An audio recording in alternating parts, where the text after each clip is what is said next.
Hi, and welcome to the Rethinking Trauma and Transition podcast, where we challenge the stigma surrounding trauma and healing through our conversations. We aim to empower whoever's listening, who are experiencing the challenges that we talk about, and provide them with the knowledge and, in some cases, the language necessary to embark on their own transformative journey towards a more fulfilling life.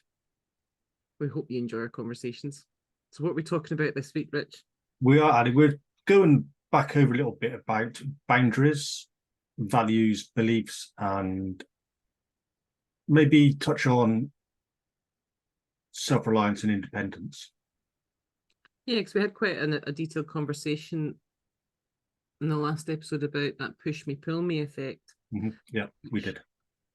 Touched on the purpose of boundaries, but we didn't necessarily explore that in any great depth. That was more focusing on that change experience in a way, wasn't it? It was, yeah. So I know from the conversation you and I were having just before we started, we were talking about the link between that conversation and the military mindset. We were, yeah. And so when we're in the forces, or any big organisation really, such as maybe the police, fire brigade, first responders as well, these kind of people, it is generally all about the organisation. And being with that organisation, so our values come secondary to that main mission, what that mission is for that organisation. So then leaving ourselves secondary, which then can potentially compromise our values and our beliefs about ourselves, where we're not establishing those boundaries that maybe in other places that people do have and grown up with. It reminds me a lot of a phrase that a client gave me, which is "thee before me." Yeah. And when I'm thinking about it, one of the things that strikes me is that it's not necessarily an absence of boundaries, it's a displacement of boundaries. So if we think about our boundaries almost being a natural perimeter, it's almost like we've taken our perimeter and we've placed it around everybody else and forgotten to step behind it ourselves. Well, I think people can imagine it as we were discussing earlier, Ali, so we've got those zones, haven't we? The intimate zone, the personal zone, social zone, and how much distance separated we are happy with having contact with these people, depending on context, obviously. So the more those boundaries get encroached with unfamiliar people, the more uncomfortable it does become, especially in the Western world. Yeah, and I think everybody's probably come across somebody that is unaware of the kind of limitations or very, very oblivious to that concept of personal space. I was saying to Rich earlier that I worked with somebody who I used to try and, if I was having a conversation with them, I used to try and have that while I was walking, because otherwise it would get to the point where I'd be backed up into a corner against a wall because I was constantly in retreat while they were invading that concept of my personal space. Yeah. So I don't know whoever's seen them, is what happens on occasion is mice, when they're attacked by a cat, they will actually go for that cat, which is complete context change for the cat. So that really does take cat by surprise, scares it. The cat runs off, and the mouse is free to live another day. Yeah, it's almost like that encroachment in the cat's personal space that's not expecting it, so automatically backs away. Yeah, definitely.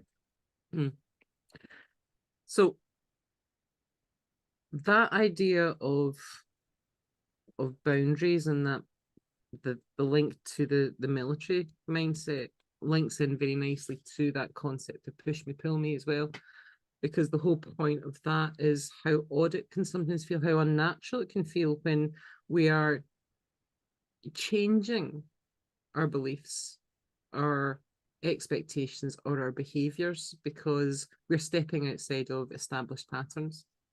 We're in effect exploring new territory. Yeah. But with organizations such as the military, we go through a whole process of 10 weeks of basic training, then off to training, whatever else it is. And so those boundaries or that setting is then brought into us.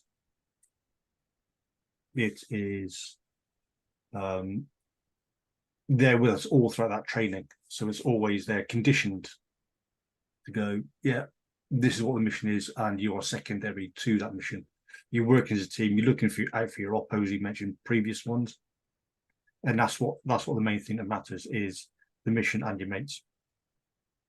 So that is almost, that's that displacement of our personal boundaries, isn't it? Where we are taking our sense of self, and instead of it being wrapped around ourselves in terms of our expectations and our prioritization in it, we're literally taking that and placing it around everybody else, while we in effect are standing outside. It's almost like a giant multi-layered Venn diagram, isn't it? Where we're hoping that everybody else's displacement will at some point keep us safe.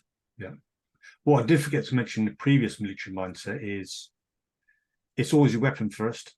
If your weapon is not functioning properly, you can't utilize it. Your equipment, then it's yourself. So you've got that 3-stage layer as well, again on top, which is everything else by yourself.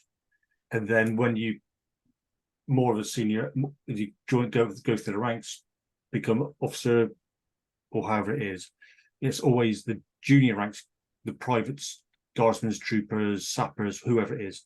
They're always one step first, one's looked after first, then it is the chain of command looks after themselves afterwards. So again, there's another displacement of boundaries there to sort other people out before you're looking after yourself. Get that? Yeah. And what happens when you translate that in outside of that structure is you find then that your boundaries aren't actually attached to you, they're attached to everyone else. Yeah. And the problem with that is that can burn you out really quickly. It also can have quite an impact in terms of our own sense of value and sense of worth. So that when we have to try and reorientate those displaced boundaries back to sitting naturally round about us, it feels very alien because it doesn't match with our beliefs in terms of our worth compared to everyone else's, our value compared to everyone else's. Yeah, well, we're looking at others' needs and wants first before our own. And so looking after other people is the essential thing, because hopefully they're doing the same for you.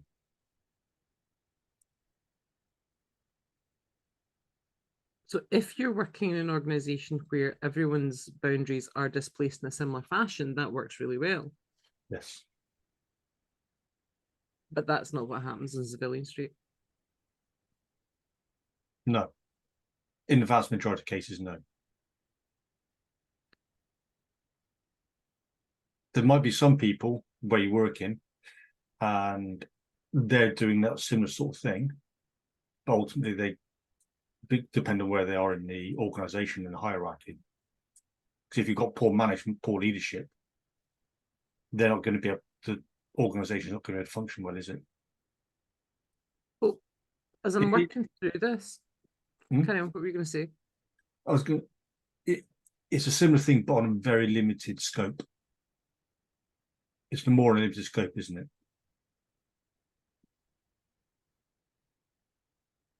Where people are, they maybe get paid to go on a call out, so they may get extra pay, what say 30 quid, 50 quid, whatever it is, to be on a call out. Where we don't get in the forces, it is they're expected to go out and do that job.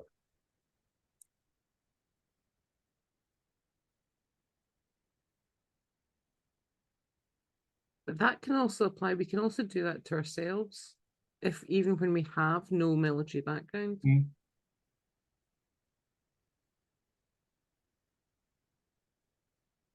And that comes back to where we place our value and our worth. Comes back to that sense of what purpose do I serve in this?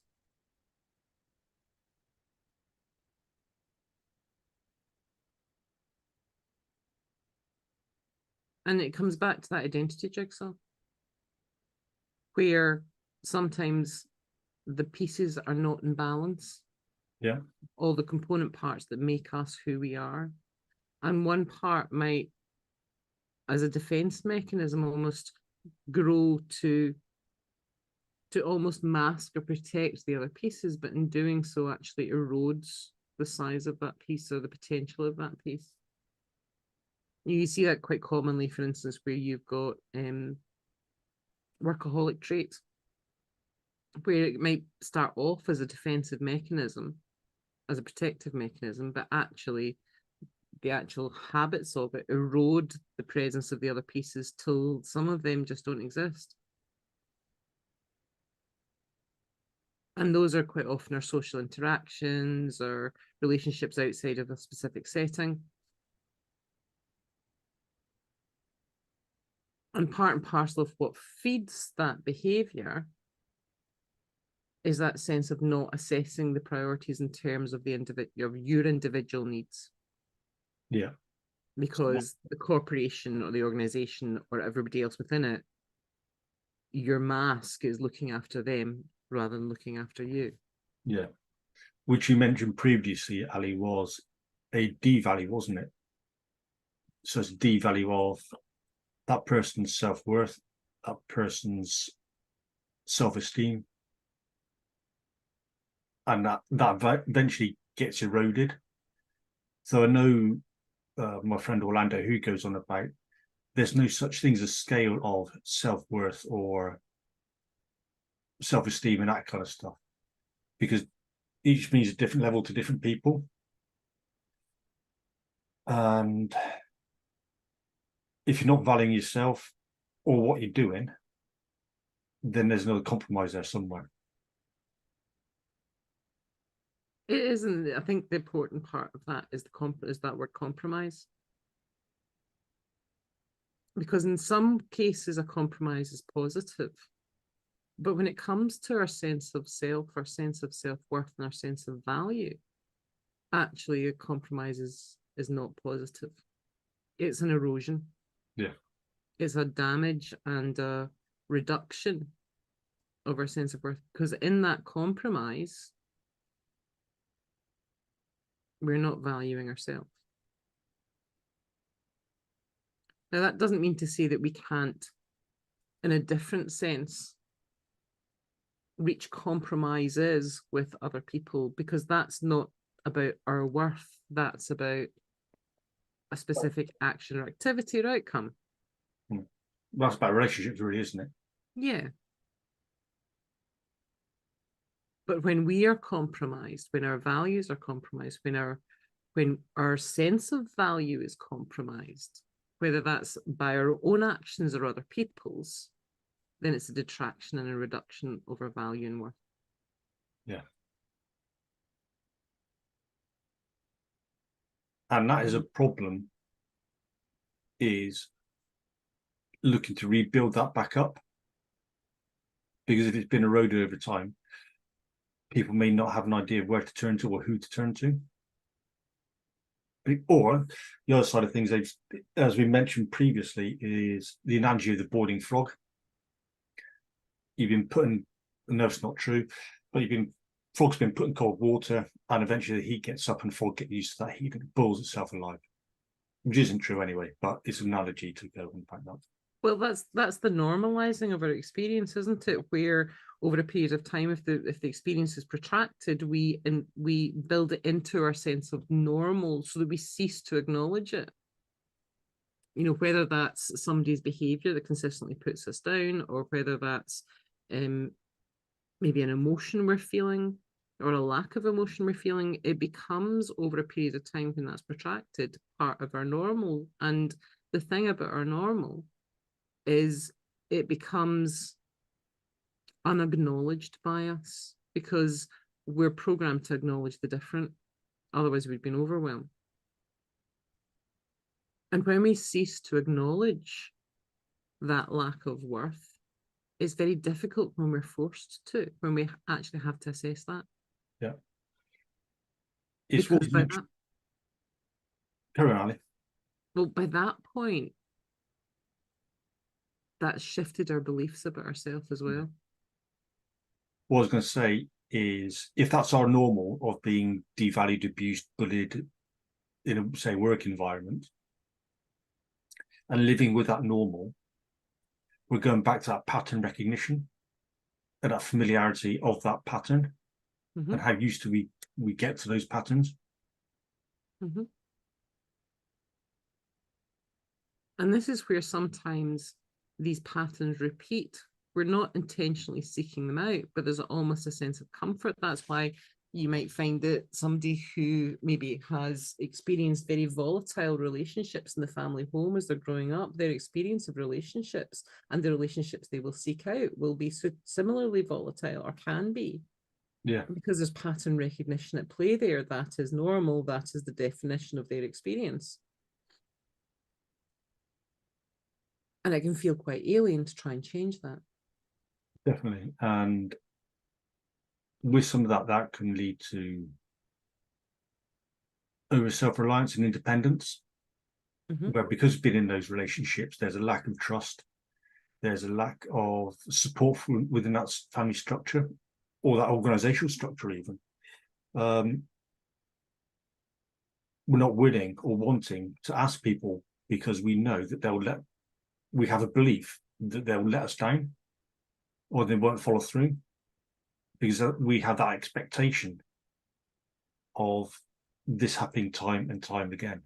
And there's that pattern continuously coming through on that.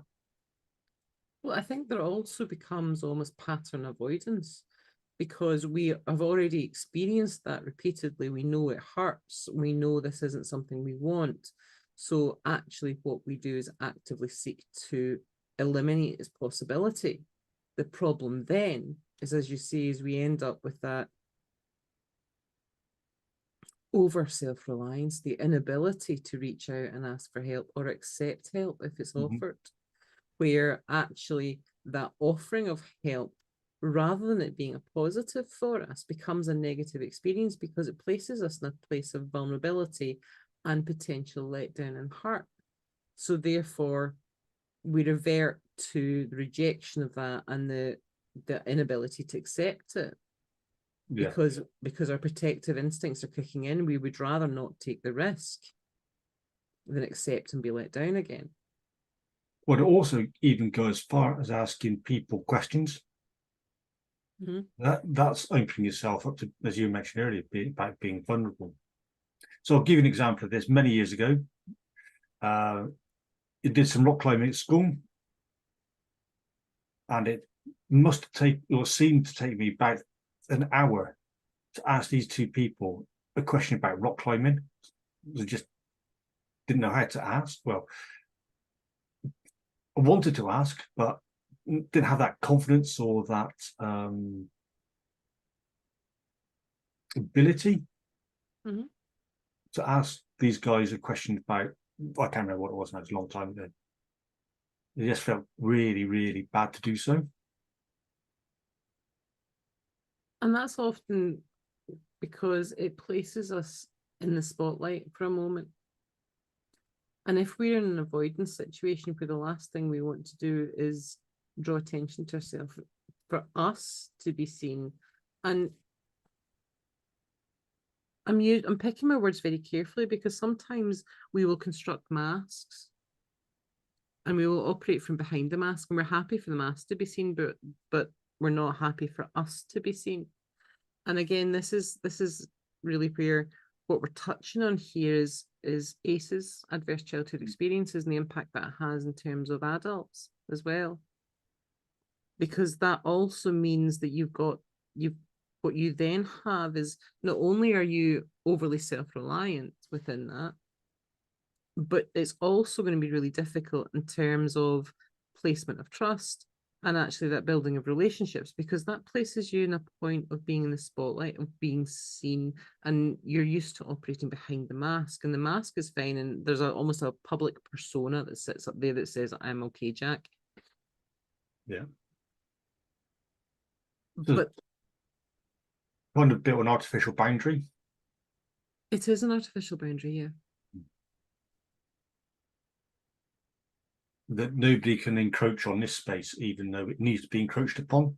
It's not a healthy one.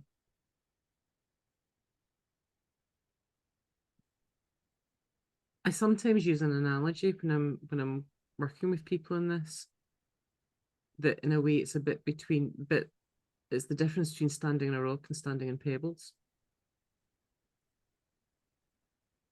Because when we are coming from that position of over self-reliance, of masking our true self, of avoidance of vulnerability, when we are unclear on our boundaries and we have that issue in terms of the beliefs we have about our own value, our own worth, what we have a tendency to do when we do break out of that sometimes is you put all our eggs in one basket. We can be in a position where, because our boundaries are unclear, we overshare. Mm-hmm. Because it takes so much, when we do let people in, then it's almost like, well, it becomes fully invested in that because it's such a big risk, such a big step. You know, that's a bit like standing on a boulder, standing on a rock. You know, on the surface of it, that might seem quite steady. But the alternative is standing on pebbles. Now, the difference there is that the investment is spread. There's a diffusion of the investments. It's not invested in one thing or one person. It's invested across multiples. It's invested in small pockets as we grow in our ability to make that investment. What that means and why there's a difference between the two is when that rock shifts, when something happens to that rock or with that rock, we are unbalanced, we fall, we are hurt. When we're standing on pebbles and a pebble shifts, the others move to accommodate it and we're still supported. And that's about building and investing not in one but in many, so that we are building a network of support, so that actually reaching out and asking for help isn't such a vested event, because we don't just have one person to ask. There's 2 or 3 within our circle that we can go, I need a hand with. Is anybody available? It means when one person says no, it doesn't hurt, because there's other people to step in and adjust that space to stabilize. So in a way, the safeguard there is in more connection, not limited connection. And it also means that the gifts of trust that we give are in small bite-sized pieces. Yeah. And some will have more than others and different elements of that trust. We will gift them different parts of visibility.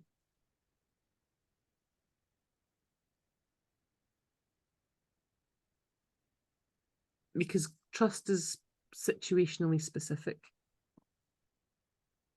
It's relationship specific. It's why, for instance, I have some friends that I would quite happily trust them to to order a decent bottle of wine, but you're damned if I'd ever lend them my car keys, because I've seen how they drive behind my car and I'm not going to trust them with my car. There's that element of asking if somebody trusts you, or if they trust you isn't a simple question, because it's specific to the situation, the outcome, the element, the context. Well, with that, as you mentioned, you've fallen off that one big rock. But depending on the context again, where is that rock situated? If it does fall, that's going to be a landslide. And what goes with a landslide? A whole heap of trouble. Mm-hmm. You might end up getting buried at the bottom of it. Yeah, and this is where, that's why I always advocate for pebbles, not rocks. Yeah. You might have the odd larger pebble in amongst there, but all of these are grounded on a wider network underneath it. Yeah, and there's no problem having a larger rock here and there. Just some be small ones. You don't trust them with your car. But you might trust them to have a good barbecue and a good bottle of wine. Yeah, and that's the nature of our relationships. They in themselves are a jigsaw. And each of those relationships will sit within one area of either our interests, our likes, our needs, our wants. They'll be in there, and how we knit them together as well. Yeah. So and we don't always have to. No, because if they're well matched in a certain context, maybe there's a crossover somewhere else.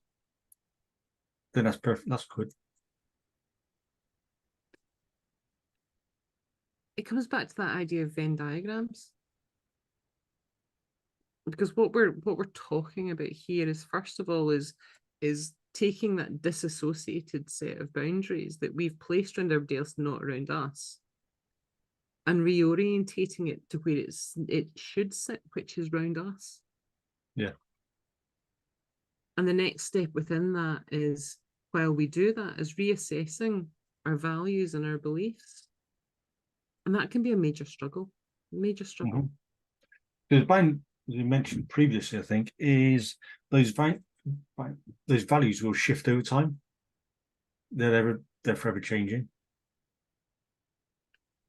So those values could be trust, honesty, integrity, discipline, and a whole host of other things as well in one situation, but they might be slightly changed in a level of hierarchy to yourself in another context.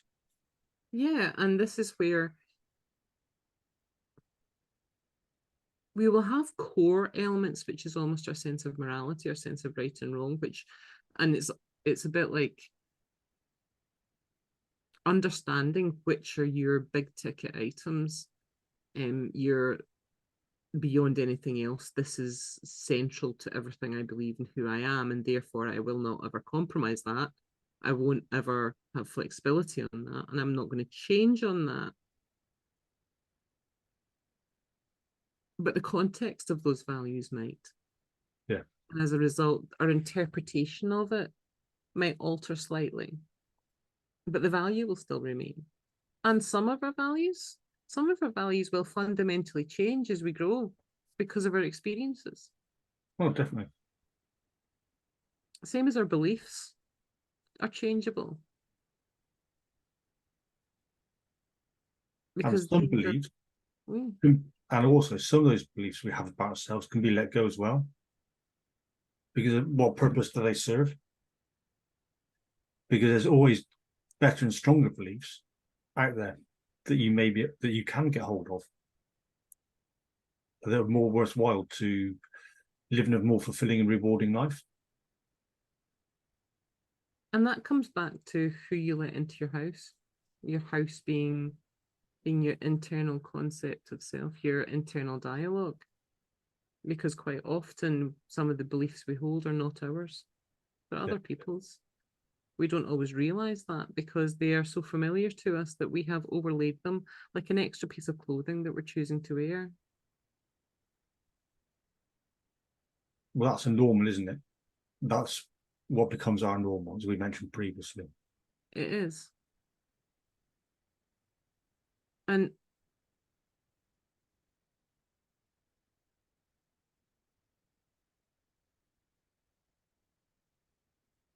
have you ever had long hair, Rich? No, only if I've worn a wig.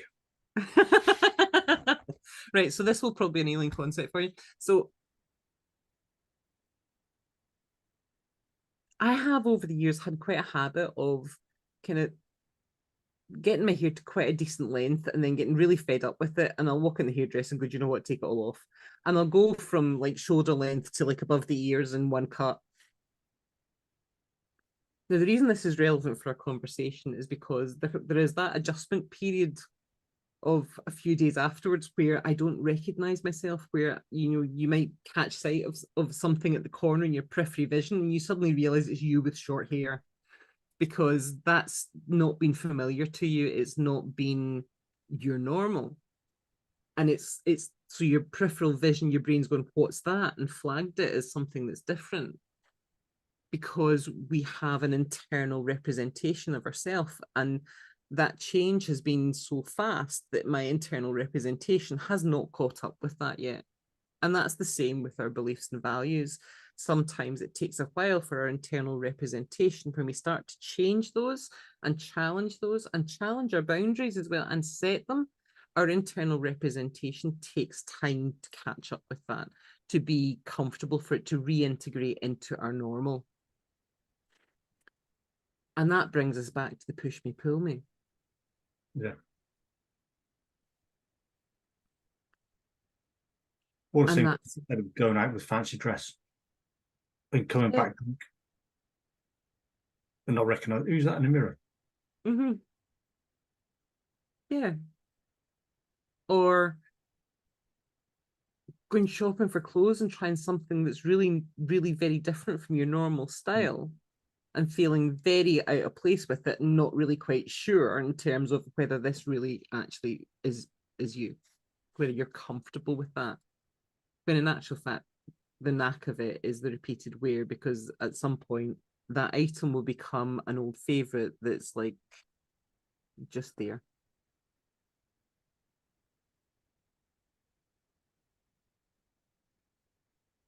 It's familiarity, it's practice, and it's the repetitive nature of it that embeds that into our normal.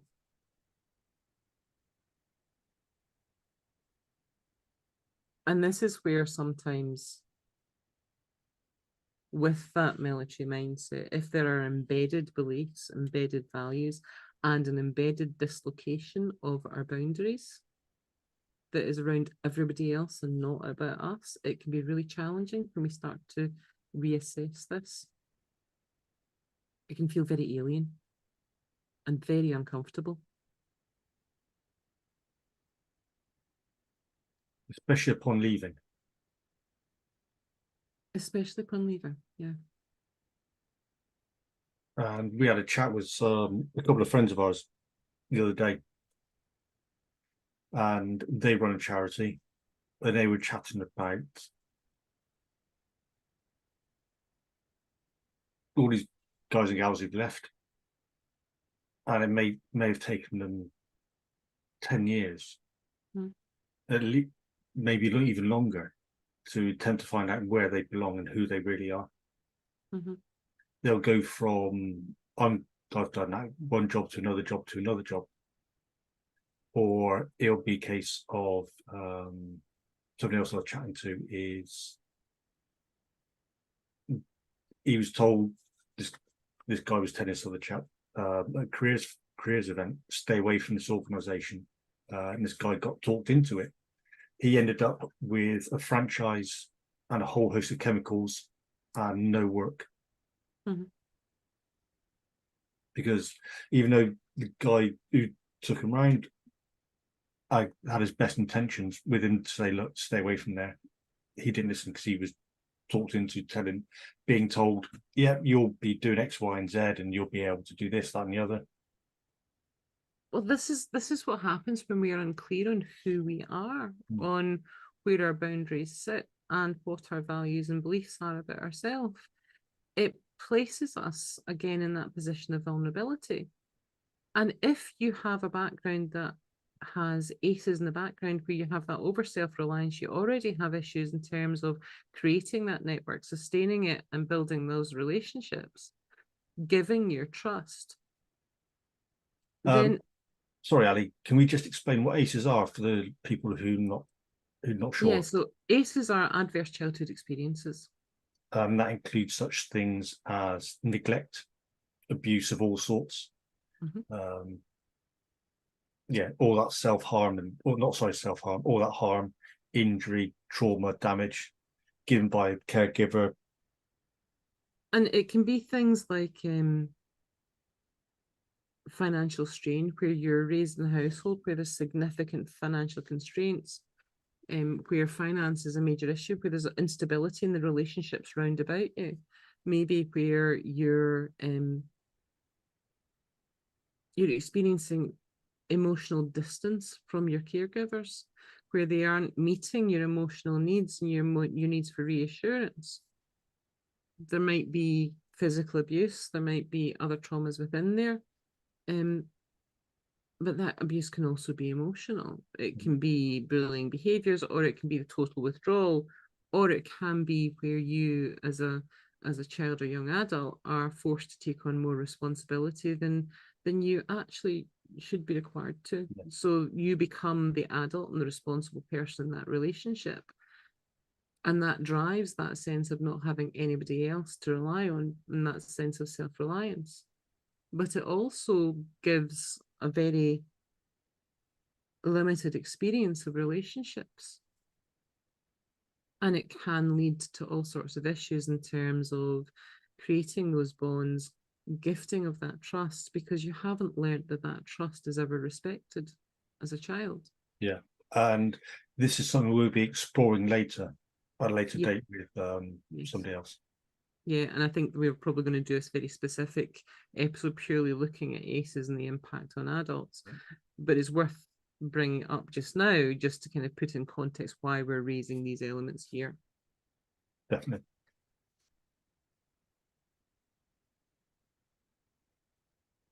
So in terms of those boundaries, coming back to that, part and parcel of that not knowing who you are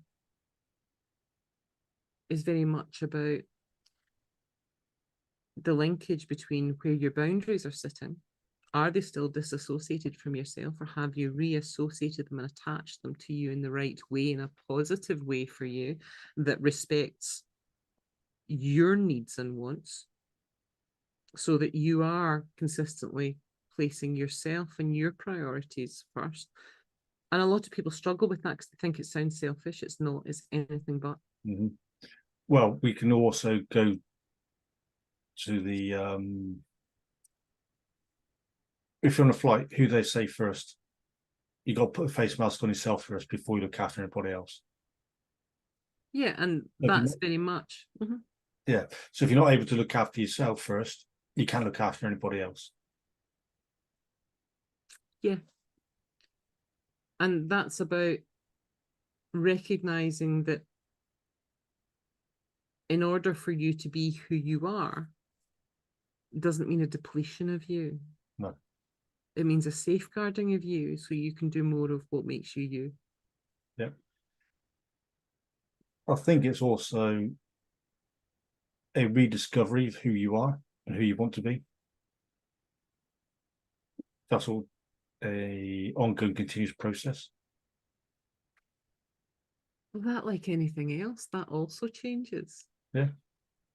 You know, with every life experience we have, every book we read, every concept we come across, every debate we either watch, listen, overhear, or engage with, something in us shifts. Mm-hmm. Yeah, definitely. Well, most people, when they reach a certain age, aren't going out drinking, partying, whatever else when they were late teens, early 20s. But it looks probably can't keep up with that kind of thing anymore. So with that is a shift in maturity and perspective and bit of wisdom. Well, I think it's also sometimes it's quite often linked to shifting what's important to us in our lives. Yeah. And that's often associated with shifting the circles round about us too, where their priorities shift, and as a result, so do ours. We start to want different things in our life and see the value in different things, which in the earlier periods of our life were maybe something that was for the future, but not for right now.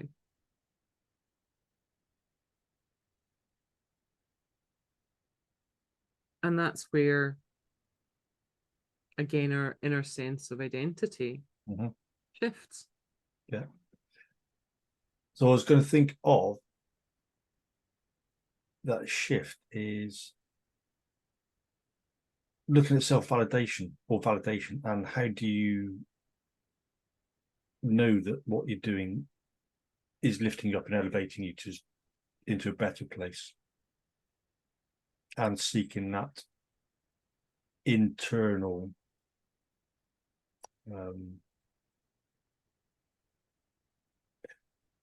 credit, internal satisfaction, internal sense of I'm doing okay and I'm improving somehow, and not getting those external rewards as what we mentioned previously, which are always good anyway to reward yourself, but those internal validations and rewards can help elevate that self-worth as well.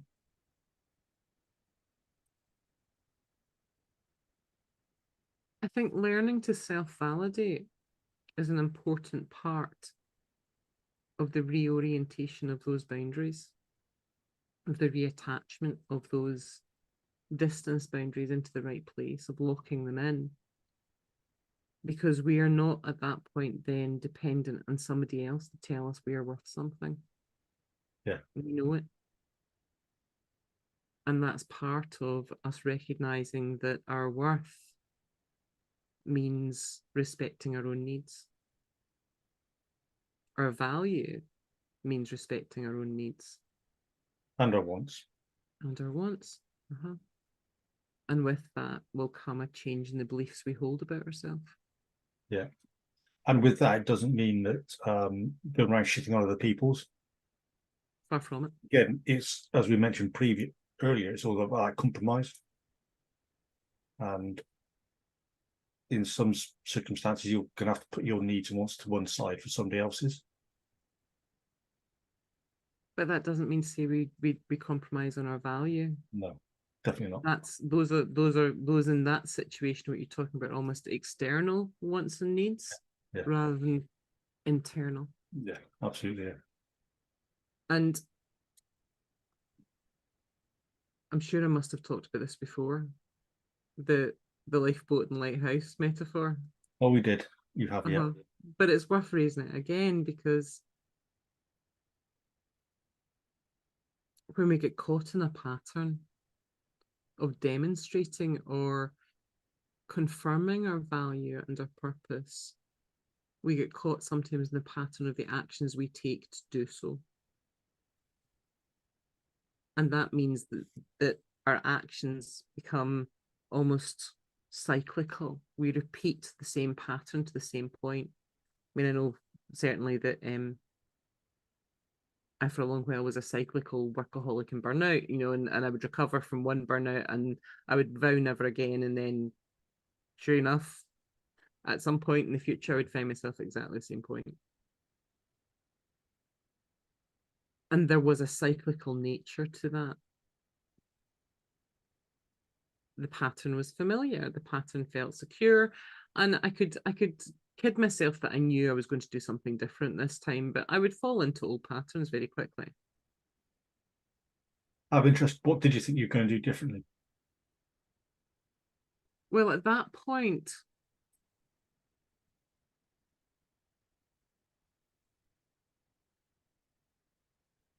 I was externalizing the reasons for it and not recognizing my own role in that. I still wasn't acknowledging that I wasn't self-validating, that I was seeking validation externally, and I was still wearing my mask, because at that point my professionalism was what gave me that sense of purpose and that sense of value, that sense of the reason for why I was in these relationships.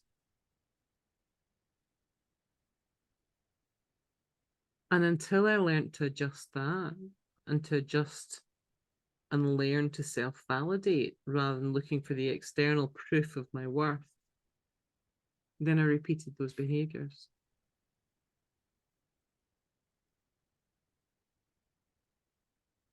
Because at that point, I hadn't realized that I wasn't the lifeboat. So I literally, and I used to tell people I love a burning building. So I worked in HR, and I used to reference the fact that I was really good in terms of crisis situations or dispute situations, anything where it all gone horribly wrong, send me in, I'll sort it, love it.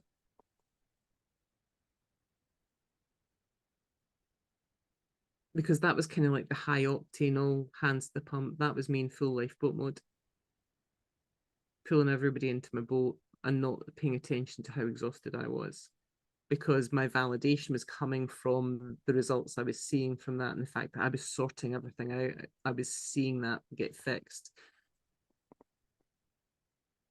but I wasn't taking care of my own needs in that, because the priority was putting the fire out. Yeah. And I thought I was the only one that could do that. And that sounds quite self-centered, and it wasn't. It's more the fact that I was so engaged in that, because that's where my validation came from, that I couldn't step away from it. That's again going back to the potentially over self-reliance and being hyper dependent as well. Yeah. Not asking for that help. 100%. Yeah. The thought at that point of being reliant on anybody else would have probably brought me out in hives and, yeah, sent me running from the room. It was just totally alien concept. Utterly alien. And you may have had that belief as well, is that your colleagues are potentially incompetent as well.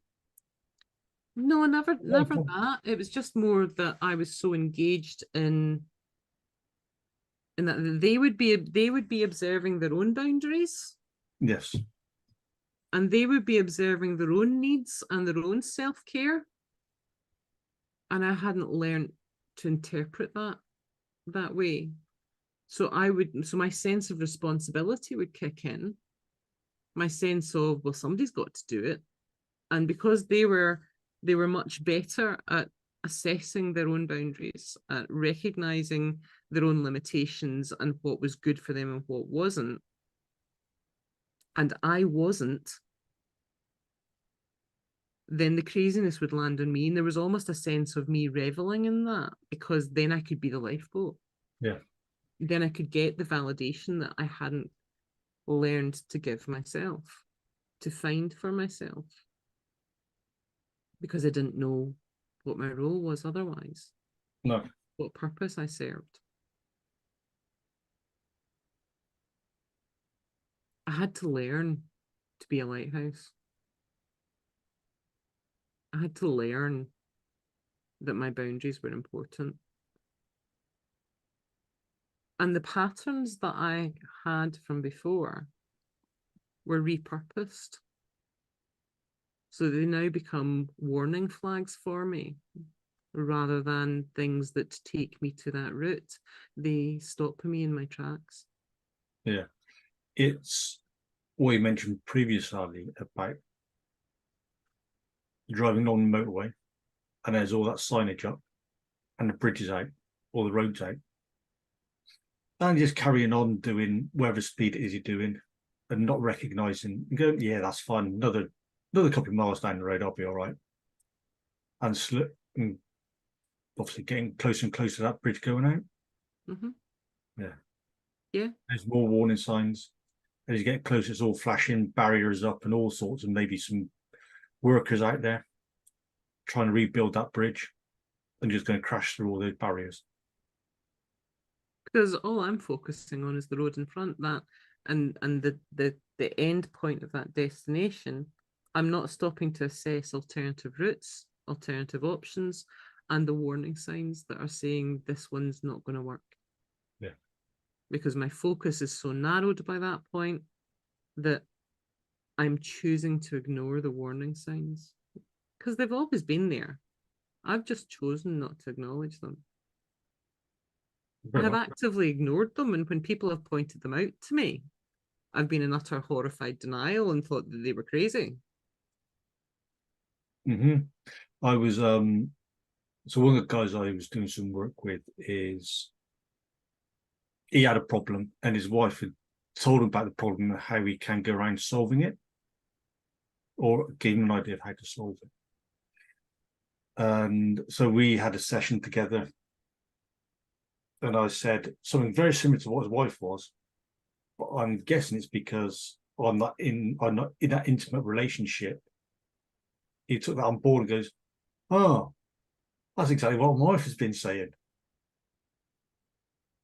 But you often find that though, Rich, is actually what we do is we are pointing them to the obvious, but because we're taking it from a slightly different direction.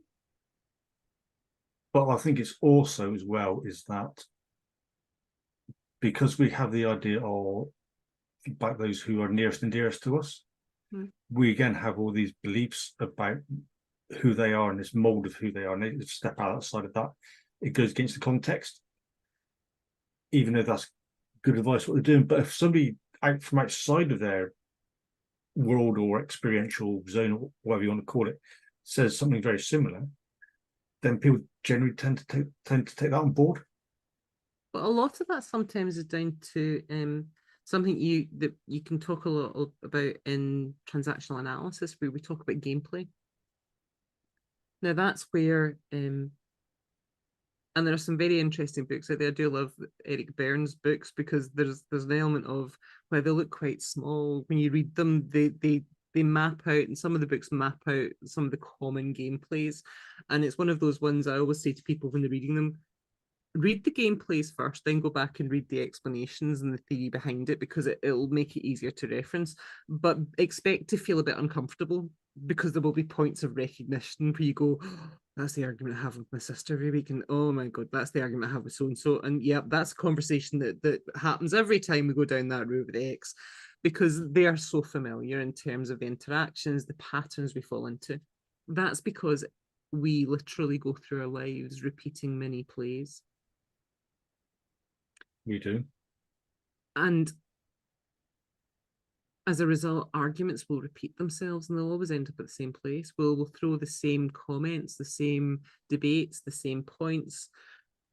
And we fall into a pattern of familiarity where we stop listening so much or challenging or thinking so much because we are familiar with this route. We know what happens next. So our brain goes, well, this is an easy one. I know what to say next, because that's what we've done the last 25 billion times, and it throws out the same language. But it takes us to the same bridge out. And in those situations, that's where we have to learn to be an impromptu performer, an ad-libber.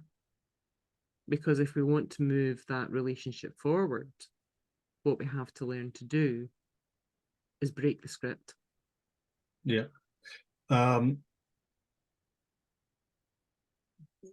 So with that, then you can literally approach a problem from, say, squatting down, use physical movement to examine and look at a problem and get a completely different perspective on it. Mm-hmm. Because the brain or the brain's looking at it from your normal height. Mm-hmm. So maybe you squat down to, say, the height of a 5-year-old, or crawl around on the floor, whatever it is you're comfortable with doing, you may get a completely different perspective on how to approach a certain problem. Well, that's because those plays will have positional placements within them. You look at theatre production, and it's a classic example of that. Each player will have its placement on the stage, the actions, reactions. So it's not just about the lines, it's about where they are when they say them. And we're exactly the same with our conversations. So what you're talking about there is breaking another pattern. And that's about where we are when we have that conversation, how we have that conversation, as well as the actual words we use and the script we're following. And we have the choice to rip up the script and ad-lib it. And the minute we ad-lib it, we break a pattern, and both sides then have to put more consideration and more thought into the response. We hear things differently because we have to.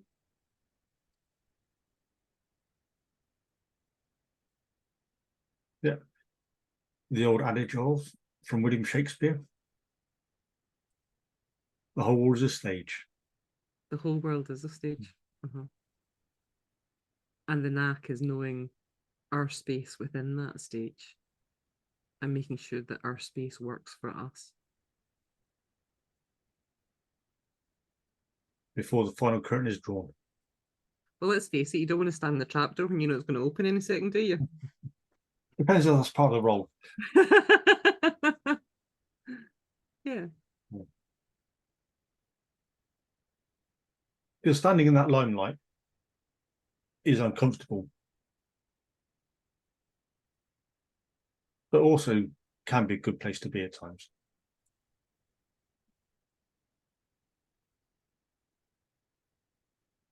That limelight is a place where we acknowledge our own worth,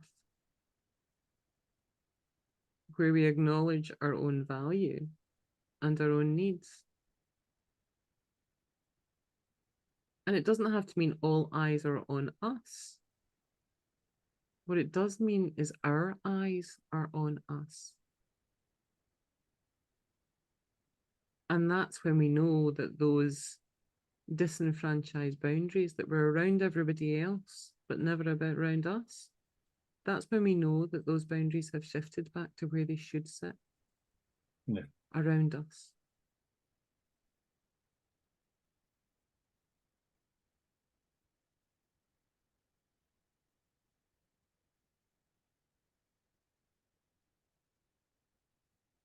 So we've covered quite a lot of ground there. We have, yeah. I was thinking, and in summary, we've gone over, again, Ali's wonderful analogy of the lifeboat and the lifehouse. It's probably going to come up regularly. Oh, standing on those pebbles or the rocks, which is the better ground for you to be stood on?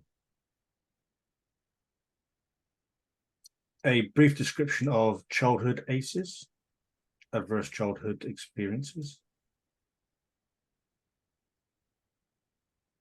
The experiences that can lead to and how we carry those learnings through into adulthood, and the impact that again has on that sense of value, that worth, and our inner beliefs and our boundaries.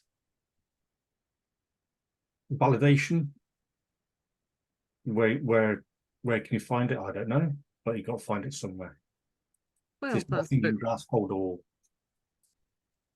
And again, that's about learning to internalize that instead of placing that in something that ultimately drives the wrong behaviors, the wrong beliefs within ourselves. It's alignment of all of those things, because we can't pull one into play without impacting on everything else. So there's an element again in that push me, pull me, where part of that, it will feel uncomfortable, but you know what? That means it's working. Yeah. That means things are shifting. It is. And instead of having to look after your weapon, your equipment, and yourself, you got yourself to look after with your wants and needs. That's reverting and reversing that thee before me of the dislocated boundaries to me before thee. With a brief flash of a cat there. It's going to happen anytime, wasn't it? Oh, definitely. Done well so far. And where can they find us, Ali? Where can our listeners find us? Oof. You can find us on YouTube, Apple, Amazon Music, Spotify, Castbox, Stitcher. Yeah, and a couple of others. That'll do. And a couple of others, yeah. And we've also got a LinkedIn page and a Facebook page. So they're both called Rethinking Trauma and Transition. So we really do like to hear your comments and please do like and rate the show wherever you can. Thank you very much. Thank you.